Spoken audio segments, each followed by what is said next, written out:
ওম শান্তি শান্তি শান্তি। যেমন অজন্ম হয়েও জন্মগ্রহণ করা তাঁর লীলা, এই জন্য বলা হয় তিনি ভোগ করেও বাস্তবে ভোগ করেন না। অথবা এও বলা যায় যে পরমাত্মা সত্যকে পান করান, জীবকে শুভ কর্মের ফল ভোগ করান, আর জীবাত্মা তাই পান করে অর্থাৎ ফল ভোগ করে। কিন্তু জীবাত্মা ফলভোগের সময় অনাসক্ত থাকে না, সে অহংযুক্ত হয়ে আমি ভোগ করছি এই অভিমান নিয়ে সুখ ভোগ করে। এইভাবে একসঙ্গে থেকেও জীবাত্মা এবং পরমাত্মা উভয়ে রৌদ্র এবং ছায়ার মতো পরস্পর ভিন্ন থাকেন। জীবাত্মা ছায়ার মতো অল্প প্রকাশ, অল্পজ্ঞ, আর পরমাত্মা রৌদ্রের মতো পূর্ণ প্রকাশ, সর্বজ্ঞ। কিন্তু জীবাত্মার যা কিছু অল্প জ্ঞান আছে তাও পরমাত্মারই। যেমন ছায়ার যে অল্প প্রকাশ তা পূর্ণ প্রকাশ সূর্যালোকেরই। এই রহস্য হৃদয়ঙ্গম করে মানুষের নিজ শক্তি সামর্থ্যের অভিমান করা উচিত নয় এবং সদা সর্বদা নিত্য নিজের অন্তরে অন্তর্যামী রূপে স্থিত পরমাত্মীয় পরম দয়াল পরমাত্মার নিত্য নিরন্তর চিন্তা করা অবশ্য কর্তব্য। যমরাজ বলছেন, হে পরমাত্মা, আপনি আমাকে এমন শক্তি দান করুন যাতে আমি নিষ্কামভাবে যজ্ঞাদি ইষ্ট কর্ম করার বিধি ভালোভাবে জানতে পারি, আর আপনার আদেশ পালন করে সেগুলির যথাযথ অনুষ্ঠান করে আপনার সন্তুষ্টি বিধান করতে পারি, তথা যারা সংসার সমুদ্র পার হতে ইচ্ছুক সেই সব অনাসক্ত পুরুষদের জন্য যে অভয় পদ, সেই পরম অবিনাশী পরব্রহ্ম পুরুষোত্তম ভগবানকে জানার এবং লাভ করার যোগ্য যেন আমি হতে পারি। এই মন্ত্রে যমরাজ পরমাত্মাকে লাভ করার শক্তি লাভের প্রার্থনা করে এই ভাব প্রকাশ করছেন যে পরব্রহ্ম পুরুষোত্তমকে জানতে হলে, তাকে পেতে হলে সবচেয়ে শ্রেষ্ঠ এবং সহজ পথ হলো তাঁর কাছে প্রার্থনা করা। জীবাত্মা পরমাত্মা থেকে বিচ্ছিন্ন হয়ে অনন্তকাল ধরে অনবরত সংসার রূপী গভীর অরণ্যে সুখের খোঁজে ঘুরে মরছে। সুখ ভেবে যেখানেই সে যাচ্ছে সেখানেই প্রতারিত হচ্ছে। সর্বথা সাধন শূন্য তার দশা নিতান্তই করুণ। জীবাত্মা যতদিন পর্যন্ত সেই পরম সুখস্বরূপ পরমাত্মার কাছে না পৌঁছাচ্ছে ততদিন সে সুখ বা শান্তি পেতে পারে না। আর তার এই করুণ দশা দেখে দয়াময় ভগবান তাকে মানব দেহরূপী সমস্ত রকম সাধনার উপযুক্ত সুন্দর রথ দিয়েছেন, ইন্দ্রিয় রূপ শক্তিশালী ঘোড়া দিয়েছেন, তাতে মন রূপী লাগাম লাগিয়ে সেগুলিকে বুদ্ধিরূপী সারথীর হাতে সঁপে দিয়েছেন।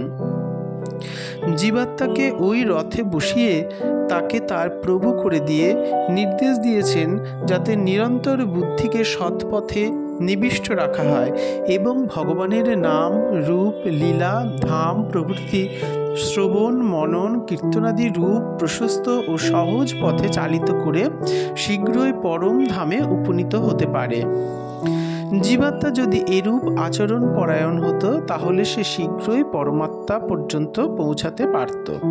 কিন্তু সে পরমানন্দময় ভগবৎ প্রাপ্তিরূপ মহান লক্ষ্যের কথা মোহের বশবর্তী হয়ে ভুলে গেছে।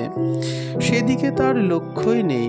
সে বুদ্ধিকে সৎ প্রেরণা দেওয়া থেকে বিরত হয়েছে, ফলে বুদ্ধিরূপী সারথি ভিন্নমুখী হয়ে পড়েছে। সে মনরূপী লাগাম ইন্দ্রিয়রূপী দুষ্ট ঘোড়ার ইচ্ছার উপর ছেড়ে দিয়েছে। তার পরিণাম স্বরূপ জীবাত্মা বিষয় প্রবণ ইন্দ্রিয়ের হাতের পুতুল হয়ে পড়েছে আর সর্বদা সংসার চক্রে নিক্ষেপকারী লৌকিক শব্দ স্পর্শাদি বিষয়ে হাবুডুবু খাচ্ছে। অর্থাৎ সে যে শরীর, মন, ইন্দ্রিয়াদি দিয়ে ভগবানকে পেতে পারত সেইগুলির সঙ্গে একাত্ম হয়ে বিষয় ভোগে লিপ্ত হয়েছে। রথ ঘোড়াতে টানে, কিন্তু ঘোড়াগুলি কোন দিকে যাবে, কোন রাস্তায় নিয়ে যেতে হবে তা লাগাম হাতে ধরা বুদ্ধিমান সারথির কাজ। সাধারণত ইন্দ্রিয়রূপী বলবান দুর্ধর্ষ ঘোড়া আপাত রমণীয় বিষয়ে পূর্ণ সংসার রূপ সবুজ ঘাসের জঙ্গলের দিকে আপন মনে ছুটে যেতে চায়। কিন্তু যদি বুদ্ধিমান সারথি মনরূপী লাগামকে শক্ত হাতে টেনে ধরে নিজের বশে রাখতে পারে, তবে আর মনরূপী ঘোড়াগুলি লাগাম ছাড়া হয়ে ইচ্ছা মতো যে কোনো দিকে যেতে পারে না। সকলেই জানে যে ইন্দ্রিয়গণ তখনই বিষয় ভোগ গ্রহণে সমর্থ হয় যখন মন তাদের সঙ্গে যোগ দেয়। ঘোড়া সেই দিকেই দৌড়ায় যেদিকে লাগামের সংকেত থাকে। আবার এই লাগামকে ঠিক করে ধরে রাখা নির্ভর করে সারথির বল বুদ্ধির উপর। যদি বুদ্ধিরূপী সারথি বিবেকবান, মালিকের আদেশ পালনকারী, লক্ষ্যে স্থির চিত্ত, বলবান, পথের জ্ঞান সম্পন্ন এবং ইন্দ্রিয়রূপী ঘোড়াগুলিকে চালাতে দক্ষ না হয়, তবে ইন্দ্রিয়রূপী দুষ্ট ঘোড়াগুলি তার বশে না থেকে লাগাম ছাড়া হয়ে সম্পূর্ণ রথকেই নিজের বশে করে নেয়। আর তার ফলস্বরূপ রথী আর সারথিসহ ওই রথ নিয়ে গভীর খাদে গিয়ে পড়ে। অসাবধানী সারথির দুষ্ট ঘোড়াগুলি যেমন ক্রমাগত উচ্ছৃঙ্খল হতে থাকে, তেমনি বুদ্ধির নিয়ন্ত্রণহীন ওই ইন্দ্রিয়গুলিও ক্রমাগত উচ্ছৃঙ্খল হয়ে দ্রুত পতন পথে চালিত হয়। যে জীবাত্মা নিজের বুদ্ধিকে বিবেক সম্পন্ন করে নেয়, যার বুদ্ধি আপন লক্ষ্যের প্রতি সজাগ থেকে নিত্য নিরন্তর দক্ষতার সঙ্গে ইন্দ্রিয়গুলিকে সঠিক পথে চালনার জন্যে মনকে বাধ্য করে, তার মনও ঠিক তেমনভাবেই লক্ষ্যের দিকে লেগে থাকে এবং তার ইন্দ্রিয়গুলি নিশ্চয়াত্মিকা বুদ্ধির প্রভাবে ঈশ্বরীয় পবিত্র বিষয়সমূহের সেবনে তেমনভাবেই সংযুক্ত থাকে, ঠিক যেমনভাবে উন্নত মানের ঘোড়াগুলি দক্ষ সারথির নিয়ন্ত্রণে তাদের নির্দিষ্ট পথে চলে। যার বুদ্ধি সর্বদা বিবেকবোধ বা কর্তব্য জ্ঞান শূন্য, যে মনকে বশে রাখতে পারে না, যার মন নিয়ন্ত্রণহীন, অসংযত আর অপবিত্র, সেই বিচার শক্তিহীন ইন্দ্রিয় পরবেশ ব্যক্তির জীবন কোনো দিন নিষ্কলুষ থাকে না এবং সেই জন্য যে সে মনুষ্য শরীরের প্রাপ্তিযোগ্য পরম পদ লাভ করতে সমর্থ হয় না, বরং নিজের দুষ্কর্মের পরিণামস্বরূপ এই জন্ম মৃত্যুরূপ সংসার চক্রে সে নিরন্তর গমনাগমন করে, কুকুর শুকরাদি নানা জনিতে জন্ম নেয়।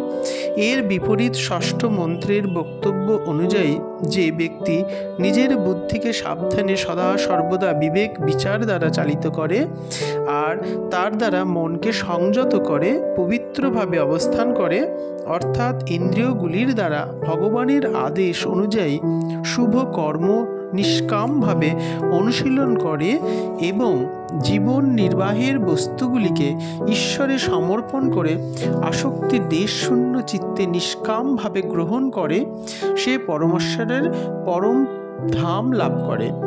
সেখান থেকে তাকে আর মরলোকে ফিরে আসতে হয় না। তৃতীয় মন্ত্র থেকে নবম মন্ত্র পর্যন্ত 7টি মন্ত্রে রথের উপমা দিয়ে এই বোঝানো হয়েছে যে জীবাত্মা এই অতি দুর্লভ মনুষ্য শরীর পরমাত্মার কৃপায় লাভ করেছে। তাকে সত্বর সচেতন হয়ে ঈশ্বর প্রাপ্তির জন্য সাধন পরায়ণ হতে হবে। মানব দেহ অনিত্য, প্রতি মুহূর্তে এর ক্ষয় হচ্ছে।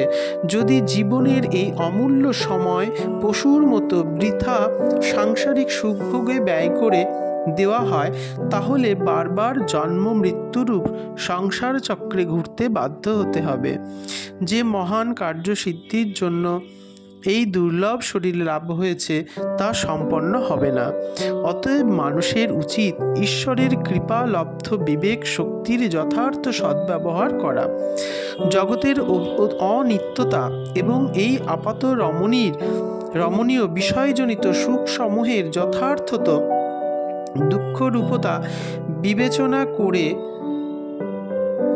মন থেকে এগুলির কুপ্রভাব মুছে ফেলে সর্বতোভাবে সুখ ভোগ থেকে বিরত থাকা উচিত।